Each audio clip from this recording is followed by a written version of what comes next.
ನಮಸ್ಕಾರ. First tube ನ ಮತ್ತೊಂದು ವಿಡಿಯೋಗೆ ಸ್ವಾಗತ.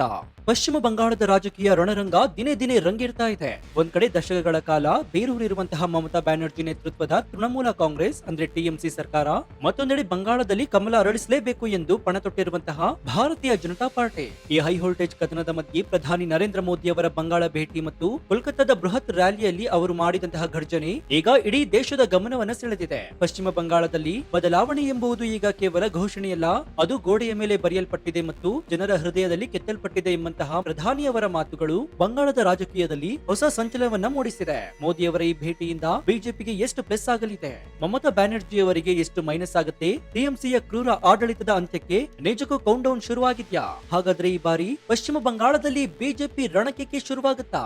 ಮಮತಾ ಬ್ಯಾನರ್ಜಿ ಸರ್ಕಾರ ಬಿದ್ದು ಹೋಗುತ್ತಾ? ಈ ಎಲ್ಲ ಮಾಹಿತಿನ ಇವತ್ತಿನ ಈ ವಿಡಿಯೋದಲ್ಲಿ ನೋಡೋಣ. ಆದ್ರೆ ಅದಕ್ಕೂ ಮುನ್ನ ನಿಮ್ಗೆ ಏನನ್ಸುತ್ತೆ? ಪಶ್ಚಿಮ ಬಂಗಾಳದಲ್ಲಿ ಮಮತಾ ಬ್ಯಾನರ್ಜಿ ಅವರ ಸರ್ಕಾರ ಉರುಳಿ ಬಿಜೆಪಿಯಲ್ಲಿ ಅಧಿಕಾರಕ್ಕೆ ಬರಬೇಕಾ? ಹೌದು ಅಂತಾದ್ರೆ ಎಸ್ ಅಂತ ಕಮೆಂಟ್ ಮಾಡಿ ಹಾಗೂ ವಿಡಿಯೋಗೆ ಲೈಕ್ ಕೊಡಿ.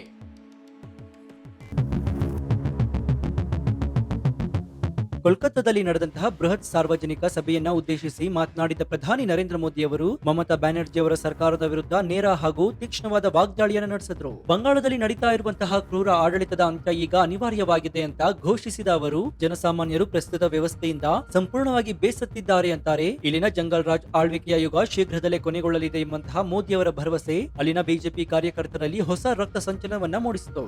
ಇದು ಕೇವಲ ಒಂದು ರಾಜಕೀಯ ಭಾಷಣವಾಗಿರದೆ ಟಿಎಂಸಿ ಸರ್ಕಾರದ ವೈಫಲ್ಯವನ್ನ ಜನರ ಮುಂದಿಡುವಂತಹ ಒಂದು ಸ್ಪಷ್ಟವಾದ ತಂತ್ರವಾಯಿತು. ಮಮತಾ ಬ್ಯಾನರ್ಜಿ ಅವರ ಆಡಳಿತದಲ್ಲಿ ಪ್ರಜಾಪ್ರಭುತ್ವದ ಕಗ್ಗೊಲೆಯಾಗ್ತಾ ಇದೆ, ರಾಜಕೀಯ ವಿರೋಧಿಯನ್ನ ಹತ್ತಿಕ್ಕಲಾಗ್ತಾ ಇದೆ ಎಂಬ ಆರೋಪಗಳಿಗೆ ಮೋದಿ ಅವರ ಭಾಷಣ ಇನ್ನಷ್ಟು ಪುಷ್ಟಿಯನ್ನು ನೀಡಿತು. ಈ ಮೂಲಕ ಬಂಗಾಳದ ಜನರಿಗೆ ಭಯ ಪಡುವ ಅಗತ್ಯವಿಲ್ಲ, ನಿಮ್ಮ ಬೆಂಬಲಕ್ಕೆ ನಾವಿದ್ದೀವಿ ಎಂಬ ಸ್ಪಷ್ಟ ಸಂದೇಶವನ್ನು ರವಾನಿಸುವಲ್ಲಿ ಪ್ರಧಾನಿ ಮೋದಿ ಅವರು ಯಶಸ್ವಿಯಾಗಿದ್ದಾರೆ. ಮೋದಿ ಅವರ ಈ ಭೇಟಿಯಿಂದ ಬಿಜೆಪಿಗೆ ಆಗುವ ಅತಿದೊಡ್ಡ ಪ್ಲಸ್ ಪಾಯಿಂಟ್ ಏನಂದ್ರೆ ಕಾರ್ಯಕರ್ತರಲ್ಲಿನ ಆತ್ಮವಿಶ್ವಾಸ ಹೆಚ್ಚಳ.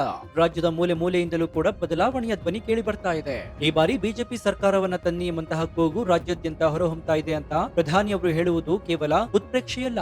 ಬಂಗಾಳದ ಸಮಗ್ರ ಅಭಿವೃದ್ಧಿ ಮತ್ತು ಶಾಂತಿಗಾಗಿ ಬಿಜೆಪಿ ಸರ್ಕಾರ ಅಧಿಕಾರಕ್ಕೆ ಬರುವುದು ಇಂದಿನ ತುರ್ತು ಅಗತ್ಯವಾಗಿದೆ. ತಳಮಟ್ಟದಲ್ಲಿ ಸಂಘಟನೆಯನ್ನ ಬಲಪಡಿಸ್ತಾ ಇರುವ ಬಿಜೆಪಿಗೆ ಮೋದಿ ಅವರಂತಹ ವರ್ಚಸ್ವಿ ನಾಯಕನ ಆಗಮನ ಒಂದು ಬೂಸ್ಟರ್ ಡೋಸ್ ಆದಂತಾಯಿತು. ಆಡಳಿತ ವಿರೋಧಿ ಅಲೆಯ ಲಾಭ ಪಡೆಯಲು ಯತ್ನಿಸ್ತಾ ಇರುವ ಬಿಜೆಪಿಗೆ ಮೋದಿ ಅವರ ಅಭಿವೃದ್ಧಿ ಮಂತ್ರ ಮತ್ತು ಹಿಂದುತ್ವದ ಅಜೆಂಡಾ ಎರಡು ಕೈ ಹಿಡಿಯುವ ನಿರೀಕ್ಷೆ ಕೂಡ ಇದೆ. ಜನಸಾಮಾನ್ಯರಲ್ಲಿ ವಿಶೇಷವಾಗಿ ಯುವಕರು ಮತ್ತು ಮಹಿಳೆಯರಲ್ಲಿ ಬಿಜೆಪಿಯತ್ತ ಒಲವು ಹೆಚ್ಚಾಗಲು ಈ ಭೇಟಿ ಪ್ರಮುಖ ಕಾರಣವಾಗಿರಲಿದೆ. ಇನ್ನೊಂದೆಡೆ ಮಮತಾ ಬ್ಯಾನರ್ಜಿ ಮತ್ತು ಟಿಎಂಸಿಗೆ ಇದು ಸ್ಪಷ್ಟ ಮೈನಸ್ ಆಗಿದೆ. ದೀದಿ ನಾಡಲ್ಲಿ ಮೋದಿ ಘರ್ಜಿಸ್ತಾ ಇದ್ದಂತೆ ಟಿಎಂಸಿ ಪಾಳೆಯದಲ್ಲಿ ಟೆನ್ಷನ್ ಶುರುವಾಗಿದೆ. ಸೋಲಿನ ಭೀತಿ ಮಮತಾ ಬ್ಯಾನರ್ಜಿ ಅವರನ್ನ ಕಾಡಲಾರಂಭಿಸಿದೆ. ಕಳೆದ ಹಲವು ವರ್ಷಗಳಿಂದ ಬಂಗಾಳವನ್ನ ತನ್ನ ಭದ್ರ ಕೋಟೆಯನ್ನಾಗಿ ಮಾಡಿಕೊಂಡಿದ್ದಂತಹ ಟಿಎಂಸಿಗೆ ಈಗ ಅಸ್ತಿತ್ವದ ಪ್ರಶ್ನೆ ಎದುರಾಗಿದೆ.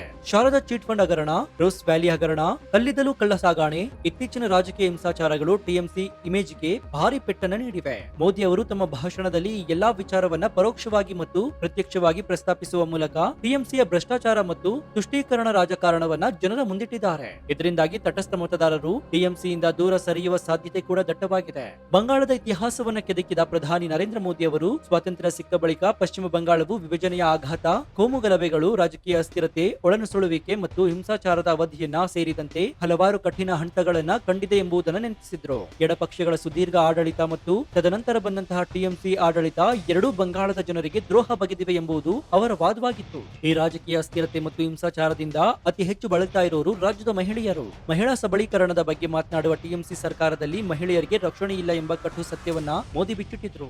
ಮಹಿಳಾ ಮತದಾರರನ್ನ ಸೆಳೆಯಲು ಬಿಜೆಪಿ ಹೆಣೆದಿರುವ ಈ ತಂತ್ರ ಮುಂಬರುವ ಚುನಾವಣೆಯಲ್ಲಿ ಪ್ರಮುಖ ಪಾತ್ರವನ್ನ ವಹಿಸಲಿದೆ. ಆರ್ಥಿಕತೆಯ ದೃಷ್ಟಿಯಲ್ಲೂ ಕೂಡ ಪಶ್ಚಿಮ ಬಂಗಾಳದ ದುಸ್ಥಿತಿಯನ್ನ ಪ್ರಧಾನಿಯವರು ವಿವರಿಸಿದ್ರು. ಬಂಗಾಳವು ಇಡೀ ದೇಶದ ಪ್ರಗತಿಗೆ ಶಕ್ತಿ ತುಂಬಿ ವ್ಯಾಪಾರ ಮತ್ತು ಕೈಗಾರಿಕೆಯಲ್ಲಿ ಮುಂಚೂಣಿಯಲ್ಲಿ ನಿಂತಿದ್ದಂತಹ ಕಾಲವೊಂದಿತ್ತು. ಆದ್ರೆ ಇಂದಿನ ಪರಿಸ್ಥಿತಿ ಸಂಪೂರ್ಣ ಭಿನ್ನವಾಗಿದೆ. ಅನೇಕ ಯುವಕರು ಪದವಿ ಪಡೆಯಲು ಅಥವಾ ತಕ್ಕ ಉದ್ಯೋಗ ಪಡೆಯಲು ಸಾಧ್ಯವಾಗ್ತಾ ಇಲ್ಲ. ರಾಜ್ಯದ ಯುವಕರು ಕೆಲಸ ಹುಡುಕಿಕೊಂಡು ಬೇರೆ ರಾಜ್ಯಗಳಿಗೆ ವಲಸೆ ಹೋಗುವಂತೆ ಒತ್ತಡ ಹೇರಲಾಗ್ತಾ ಇದೆ ಅಂತ ಮೋದಿ ಅವರು ಗಂಭೀರ ಆರೋಪವನ್ನ ಮಾಡಿದ್ರು. ಇದು ಬಂಗಾಳದ ಪ್ರತಿಯೊಂದು ಕುಟುಂಬಕ್ಕೂ ಕನೆಕ್ಟ್ ಆಗುವಂತಹ ವಿಚಾರವಾಗಿದೆ. ಉದ್ಯೋಗ ಸೃಷ್ಟಿಯಲ್ಲಿ ರಾಜ್ಯ ಸರ್ಕಾರದ ಸಂಪೂರ್ಣ ವೈಫಲ್ಯ, ಕೈಗಾರಿಕಾ ಪಲಾಯನ, ಹೂಡಿಕೆದಾರರಲ್ಲಿನ ಭೀತಿ ಬಂಗಾಳದ ಆರ್ಥಿಕತೆಯನ್ನ ಪಾತಾಳಕ್ಕೆ ತಳ್ಳಿದೆ. ಡಬಲ್ ಇಂಜಿನ್ ಸರ್ಕಾರದ ಮೂಲಕ ಬಂಗಾಳಕ್ಕೆ ಹೂಡಿಕೆ ತರುವ ಮತ್ತು ಉದ್ಯೋಗ ಸೃಷ್ಟಿಸುವ ಭರವಸೆಯನ್ನ ಬಿಜೆಪಿ ನೀಡಿದೆ. ಕೇವಲ ಟೀಕೆಗಳ ಜಿಲ್ಲೆಗಳಿಗೆ ಸೀಮಿತವಾಗದೆ ಪೂರ್ವ ಭಾರತದ ಅಭಿವೃದ್ಧಿಯ ಬಗ್ಗೆ ಪ್ರಧಾನಿ ಮೋದಿ ಅವರು ತಮ್ಮ ದೂರದೃಷ್ಟಿಯನ್ನ ಮಂಡಿಸಿದ್ದಾರೆ. ಈ ವಲಯದ ನೈಜ ಶಕ್ತಿಯು ದಶಕಗಳಿಂದ ಬಳಕೆಯಾಗದೆ ಉಳಿದಿತ್ತು. ಆದ್ರೆ ಈಗ ಕೇಂದ್ರ ಸರ್ಕಾರದ ಯೋಜನೆಗಳಿಂದಾಗಿ ಒಳನಾಡಿನ ಜಲಮಾರ್ಗವು ವ್ಯಾಪಾರ ಮತ್ತು ಕೈಗಾರಿಕಾ ಬೆಳವಣಿಗೆಗೆ ಹೊಸ ಮಾರ್ಗವನ್ನು ತೆರೆಯುತ್ತಿರುವುದರಿಂದ ಪರಿಸ್ಥಿತಿ ಬದಲಾಗುತ್ತೆ. ದೇಶದ ಆರ್ಥಿಕ ಪ್ರಗತಿಯಲ್ಲಿ ಬಂದರುಗಳು ಮತ್ತು ಜಲ ಸಾರಿಗೆಯು ಅತ್ಯಂತ ನಿರ್ಣಾಯಕ ಪಾತ್ರವನ್ನು ವಹಿಸುತ್ತವೆ. ಕೋಲ್ಕತ್ತಾ ಬಂದರು ಮತ್ತು ಹಳ್ದಿಯಡ್ಡಾ ಕಾಂಪ್ಲೆಕ್ಸ್ ನಂತಹ ಬಂದರುಗಳು ಈ ಪ್ರದೇಶದ ಪ್ರಮುಖ ವ್ಯಾಪಾರ ಕೇಂದ್ರಗಳಾಗಿ ದೀರ್ಘಕಾಲದಿಂದ ಕಾರ್ಯನಿರ್ವಹಿಸ್ತಾ ಇವೆ ಎಂಬುದನ್ನ ಮೋದಿ ಅವರು ಸ್ಮರಿಸಿದ್ರು. ವಿಶೇಷವಾಗಿ ಹಳ್ದಿಯಡ್ಡಾ ಕಾಂಪ್ಲೆಕ್ಸ್ ಪ್ರಸ್ತುತ ಯಾಂತ್ರೀಕರಣಕ್ಕೆ ಒಳಗಾಗ್ತಾ ಇದೆ. ಇದು ಸರಕು ನಿವಾರಣೆಯನ್ನ ವೇಗಗೊಳಿಸುತ್ತೆ, ಬಂದರಿನ ಸಾಮರ್ಥ್ಯವನ್ನ ಹೆಚ್ಚಿಸುತ್ತದೆ ಮತ್ತು ವ್ಯಾಪಾರವನ್ನ ಬೆಂಬಲಿಸಲು ಹೊಸ ಸೌಲಭ್ಯಗಳನ್ನು ಸೃಷ್ಟಿಸುತ್ತೆ ಅಂತ ಪ್ರಧಾನಿ ಮೋದಿ ಅವರು ತಿಳಿಸಿದ್ರು. ಇಂತಹ ಮೂಲ ಸೌಕರ್ಯ ಅಭಿವೃದ್ಧಿ ಯೋಜನೆಗಳು ಕೇವಲ ಬಂಗಾಳಕ್ಕೆ ಮಾತ್ರವಲ್ಲ, ಇಡೀ ಪೂರ್ವ ಭಾರತದ ಆರ್ಥಿಕತೆಗೆ ಜೀವ ತುಂಬುತ್ತೆ. ಕೇಂದ್ರ ಸರ್ಕಾರದ ಈ ಅಭಿವೃದ್ಧಿ ಕಾರ್ಯಗಳನ್ನ ಜನರಿಗೆ ತಲುಪಿಸುವಲ್ಲಿ ಮತ್ತು ಮೋದಿ ಗ್ಯಾರಂಟಿಯ ಮೇಲೆ ನಂಬಿಕೆ ಹುಟ್ಟಿಸುವಲ್ಲಿ ಈ ಭಾಷಣ ಅತ್ಯಂತ ಪ್ರಭಾವಶಾಲಿಯಾಗಿತ್ತು. ಪಶ್ಚಿಮ ಬಂಗಾಳದ ವಿಧಾನಸಭಾ ಚುನಾವಣೆಗಳು ಏಪ್ರಿಲ್ನಲ್ಲಿ ನಡೆಯುವ ಸಾಧ್ಯತೆ ಇದೆ. ಈ ಚುನಾವಣೆ ಕೇವಲ ಒಂದು ರಾಜ್ಯದ ಅಧಿಕಾರಕ್ಕಾಗಿ ನಡೆಯುವ ಕದನವಲ್ಲ, ಇದು ಸೈದ್ಧಾಂತಿಕ ಸಂಘರ್ಷ, ಅಭಿವೃದ್ಧಿ ಮತ್ತು ಅಸ್ತಿತ್ವದ ಹೋರಾಟ. ಮಮತಾ ಬ್ಯಾನರ್ಜಿ ಅವರಿಗೆ ಇದು ತಮ್ಮ ಭದ್ರಕೋಟೆಯನ್ನು ಉಳಿಸಿಕೊಳ್ಳುವ ಮಾಡು ಇಲ್ಲವೇ ಮಡಿ ಹೋರಾಟವಾದರೆ, ಬಿಜೆಪಿಗೆ ಇದು ಪೂರ್ವ ಭಾರತದಲ್ಲಿ ತನ್ನ ಪ್ರಾಬಲ್ಯವನ್ನು ವಿಸ್ತರಿಸುವ ಸುವರ್ಣಾವಕಾಶ.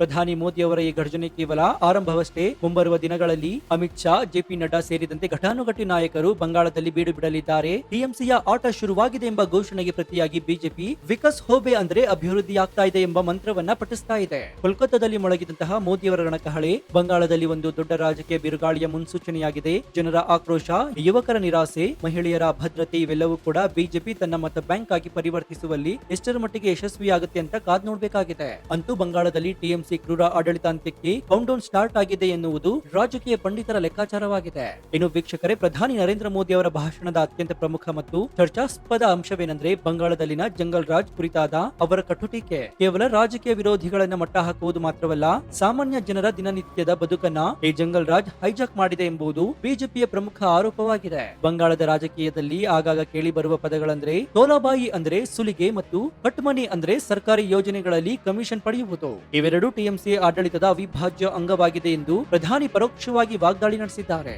ಒಂದು ಸಣ್ಣ ಅಂಗಡಿಯನ್ನು ಇಡಬೇಕಾದ್ರೂ, ಮನೆ ಕಟ್ಟಬೇಕಾದ್ರೂ ಸ್ಥಳೀಯ ಪುಂಡಾರಿಗಳಿಗೆ ಕಪ್ಪ ಕಾಣಿಕೆಯನ್ನು ಸಲ್ಲಿಸಬೇಕಾದಂತಹ ಅನಿವಾರ್ಯತೆ ಬಂಗಾಳದಲ್ಲಿದೆ ಎಂಬ ಆರೋಪಗಳು ಬಹಳ ಹಿಂದಿನಿಂದಲೂ ಇವೆ. ಈ ಸಿಂಡಿಕೇಟ್ ರಾಜ್ನಿಂದಾಗಿ ಸಾಮಾನ್ಯ ಜನರು, ಸಣ್ಣ ವ್ಯಾಪಾರಿಗಳು, ರೈತರು ರೋಸ್ ಹೋಗಿದ್ದಾರೆ. ಮೋದಿಯವರು ತಮ್ಮ ಭಾಷಣದಲ್ಲಿ ನೇರವಾಗಿ ಈ ಜನಸಾಮಾನ್ಯರ ನಾಡಿ ಮಿಡಿತವನ್ನ ಸ್ಪರ್ಶಿಸಿದ್ದಾರೆ. ನಿಮ್ಮ ಕಷ್ಟ ನಮಗೆ ಅರ್ಥವಾಗ್ತಾ ಇದೆ, ಈ ಸುಲಿಗೆಕೋರರ ಆಡಳಿತದಿಂದ ನಿಮಗೆ ಮುಕ್ತಿ ನೀಡ್ತೇವೆ ಎಂಬಂತಹ ಭರವಸೆಯೇ ಮಮತಾ ಬ್ಯಾನರ್ಜಿ ಪಾಳೆಯದಲ್ಲಿ ನಡುಕವನ್ನು ಹುಟ್ಟಿಸಲು ಪ್ರಮುಖ ಕಾರಣವಾಗಿದೆ. ಇದು ಬಿಜೆಪಿಗೆ ದೊಡ್ಡ ಪ್ಲಸ್ ಆಗಿದ್ದು, ಆಡಳಿತ ವಿರೋಧಿ ಅಲೆ ಲಾಭವನ್ನ ನೇರವಾಗಿ ಕಮಲದ ಬುಟ್ಟಿಗೆ ಬೀಳುವಂತೆ ಮಾಡುವಂತಹ ತಂತ್ರ ಇದಾಗಿದೆ.